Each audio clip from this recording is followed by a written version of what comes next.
Video like जरूर कर लीजिए और ऐसे वीडियो लगातार फ्री में पाने के लिए चैनल को तुरंत सब्सक्राइब कर लीजिए और बेल आइकन को जरूर टैप कर लीजिए ताकि आगे भी सारे वीडियो आपको मिलते रहे। यूट्यूब में फॉलो करते हैं तो प्लीज ये वाला फ्री टेलीग्राम चैनल जरूर ज्वाइन कर लीजिएगा। सारे नोटिफिकेशन सारे अपडेट यहीं पे आते हैं, ध्यान रखिएगा। सारे क्वेश्चन अटेम्प्ट करिए और स्कोर अपना तुरंत कमेंट करके बताइए कितने सही हो रहे हैं कितने गलत हो रहे हैं, जल्दी से कमेंट करके बताइए। नमस्कार साथियों, स्वागत है आप सभी का ऑनलाइन एग्जाम प्रिपरेशन पर which is the part of study for civil services.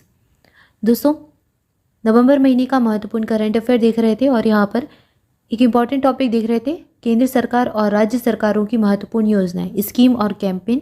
और यहाँ पर इसका एक पार्ट देखा भी था, बाकी की बची कुछ योजनाएं और हैं, आज इनको देखेंगे। यहाँ पर देखा था ऑपरेशन गरुड़, जो कि CBI के द्वारा प्रारंभ किया गया था, और अब इसके बाद देखेंगे, इसके आगे का पढ़ेंगे।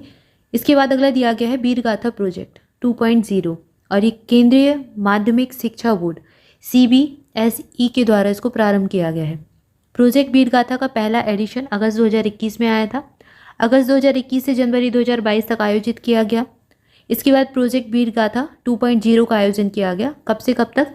13 सितंबर 2022 से 31 दिसंबर 2022 के बीच तक किया जाएगा। तो 31 दिसंबर 2022 तक चलेगा वीर गाथा प्रोजेक्ट 2.0। संबंधित किससे है?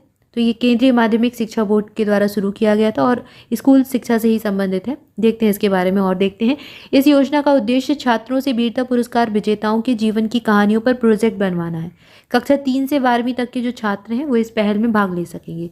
तो स्कूल के जो छात्र होते हैं, विद्यालय के जो छात्र होते हैं, उनमें वीरता की भावनाओं का संचार हो सके और वो अपने इतिहास में जो वीर पुरुष हैं उनके बारे में जान सके। तो वीरता पुरस्कार जो विजेता हैं उनके जीवन की कहानियों पर इनको प्रोजेक्ट बनाना होगा, ये इसी से संबंधित है। इसके बाद अगला कार्यक्रम देखेंगे, Indonesia just energy transition partnership. ये इंडोनेशिया सरकार और इंटरनेशनल पार्टनर्स ग्रुप के द्वारा इसको प्रारंभ किया गया। इसके बारे में और जानकारी दी गई है, इसको देखते हैं। इस पार्टनरशिप में शामिल देश कौन कौन से हैं? यूनाइटेड किंगडम, जर्मनी, फ्रांस, यूरोपीय संघ, Canada, Italy, Norway, Denmark, America और जापान, ये सभी इसमें शामिल हैं। इंडोनेशिया दुनिया के शीर्ष 10 ग्रीन हाउस गैस उत्सर्जकों में शामिल है।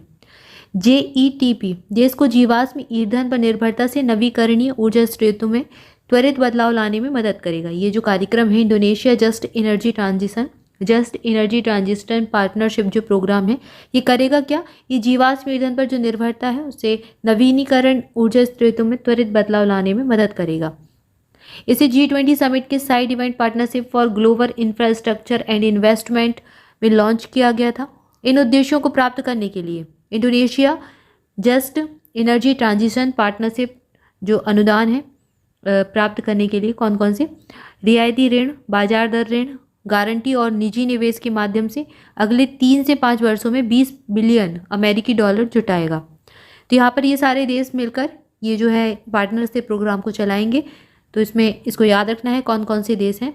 आपसे पूछा जा सकता है कि इस पार्टनरशिप में कौन सा देश शामिल नहीं है, तो ये सारे देश शामिल हैं। UK शामिल है, जर्मनी, फ्रांस, यूरोपीय संघ भी है। इसके अलावा Canada, Italy, Norway, Denmark, America और जापान है। तो अमेरिका, जापान, UK सब बड़े बड़े देश भी इसमें शामिल हैं। इसमें रूस नहीं है, इसको याद रखना है। ब्रिटेन भी नहीं है इसमें, ठीक है। इसके बाद अगला देखेंगे, अगली स्कीम है UK India young professionals scheme. ये ब्रिटेन के द्वारा प्रारंभ की गई। इस योजना का फायदा लेने वाला भारत पहला देश है। इस स्कीम के तहत हर साल 3000 भारतीय युवाओं को UK का वीजा मिलेगा। तो ये UK के वीजे से संबंधित योजना है, UK India young professionals scheme. Clear है?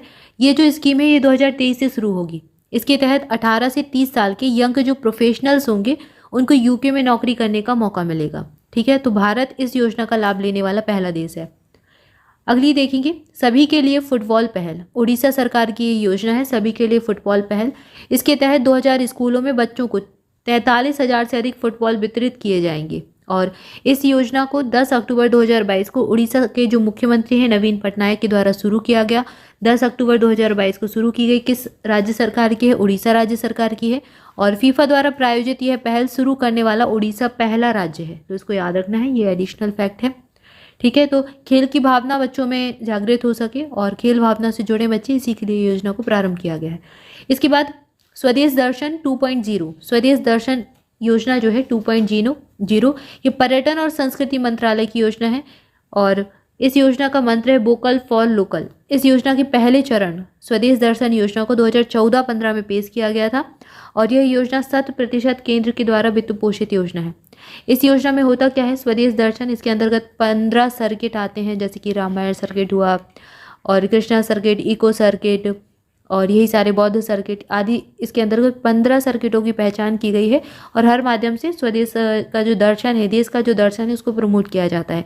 यह योजना जनवरी 2023 में शुरू होगी। 2.0 ये वन की बात हो रही है। जब स्वदेश दर्शन योजना लॉन्च हुई थी कब, 2014-15 में। अब 2.0 जो है ये 2023 में शुरू होगी। इसमें क्या होगा, इसमें सरकार ने भारत की नई घरेलू पर्यटन नीति को बढ़ावा देने के लिए देश भर में 15 राज्यों की पहचान की है। अब यहाँ पर 15 राज्यों की पहचान की जाएगी। इस योजना का उद्देश्य पर्यटन गंतव्य के रूप में भारत की पूरी क्षमता को साकार कर आत्मनिर्भर भारत के लक्ष्य को प्राप्त करना है। और इस योजना की थीम है गंतव्य पर्यटन को पूर्व रूप में लाना। जो गंतव्य पर्यटन है उसको पूर्व रूप में लाना इसकी थीम हो जाएगी। इस योजना का मंत्र क्या है, वोकल फॉर लोकल, ठीक है, याद रखना है। और जो स्वदेश दर्शन योजना थी उसमें 15 सर्किट थे, रामायण सर्किट, बौद्ध सर्किट, इको सर्किट, इसी प्रकार से। और जो स्वदेश दर्शन 2.0 योजना है इसमें 15 राज्यों की पहचान की गई है जहाँ पर पर्यटन को बढ़ावा दिया जाएगा। क्लियर है। इसके बाद अगली योजना है global shield against climate risk initiative. G7 के जलवायु संवेदनशील देशों का B20 जो समूह है इसके द्वारा इसको प्रारंभ किया गया है। इसे 14 नवंबर 2022 को वल्नरेबल V20 देशों और G7 के द्वारा लॉन्च किया गया है। Global shield against climate risk initiative को शर्म अल शेख मिस्र में United Nations framework convention on climate change के 27वें कॉन्फ्रेंस ऑफ पार्टीज में लॉन्च किया गया है। COP27 में इसको लॉन्च किया गया है। अब इसमें है क्या, यह UNFCCC प्रक्रिया के दायरे से देशों में होने वाली बाहर हानि और क्षति के लिए एक सामाजिक सुरक्षा और बीमा आधारित वित्त तंत्र है। तो एक प्रकार का वित्त तंत्र है। जर्मनी से 170 मिलियन यूरो की फंडिंग और डेनमार्क और आयरलैंड सहित अन्य दानदाताओं से 40 मिलियन यूरो की सहायता से G7 नेशंस कौन कौन से, संयुक्त राज्य America, Canada, Germany, France, Italy, UK और जापान, इन सभी ने मिलकर क्लाइमेट शील्ड फंड लॉन्च किया है। तो एक प्रकार का फंड है ये।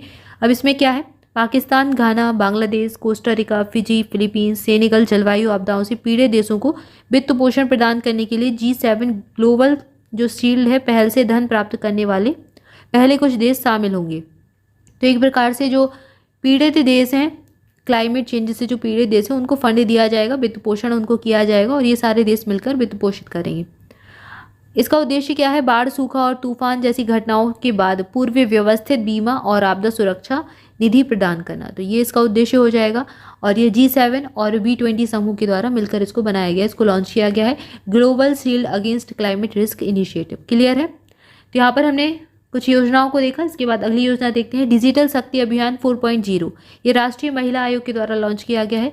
इसे सबसे पहली बार जो है वर्ष 2018 में डिजिटल रूप से सशक्त बनाने और महिलाओं को, लड़कियों को साइबर स्पेस में उनकी सुरक्षा सुनिश्चित करने के लिए कौशल प्रदान करने के लिए शुरू किया गया था। कार्यक्रम का तीसरा चरण मार्च 2021 में राष्ट्रीय महिला आयोग के अध्यक्ष के द्वारा लेह में शुरू किया गया था। यह अभियान जो है साइबर क्षेत्र में महिलाओं और लड़कियों को डिजिटल रूप से सशक्त और कुशल बनाने पर जोर देगा और इस प्रकार की एक अखिल भारतीय परियोजना है। इसमें क्या होगा, राष्ट्रीय महिला आयोग ने इसे साइबर पीस फाउंडेशन और मेटा के सहयोग से शुरू किया है। मेटा फेसबुक का ही न्यू वर्जन है, तो इसको याद रखना है। और ये राष्ट्रीय महिला आयोग की पहल है। इसमें कौशल प्रदान किया जाएगा महिलाओं को साइबर क्षेत्र से संबंधित। ठीक है, तो यहाँ पर हमने कुछ महत्वपूर्ण योजनाओं को देखा। इसके आगे और योजनाओं को अगले वीडियो में देखेंगे। तब तक के लिए आपसे भी ऑनलाइन एग्जाम प्रिपरेशन के साथ जुड़े रहें। चैनल को सब्सक्राइब जरूर कर लें, वीडियो को लाइक भी कर लें, अपने दोस्तों के साथ शेयर करें, कमेंट करके जरूर बताएं वीडियो कैसा लगा। इसके अलावा अगर आप स्टडी फॉर सिविल सर्विसेज की कोई पेड बैचेस, पेड कोर्स किसी भी एग्जाम के लिए लेना चाहते हैं, UPSSC, BDO, BEO, RO किसी भी एग्जाम के लिए लेना चाहते हैं तो डिस्क्रिप्शन में दिए गए नंबर्स पर कॉल करके जानकारी ले सकते हैं। किसी भी पेड क्विज को ज्वाइन करने के लिए, पेड PDF को लेने के लिए आप कॉन्टैक्ट कर सकते हैं।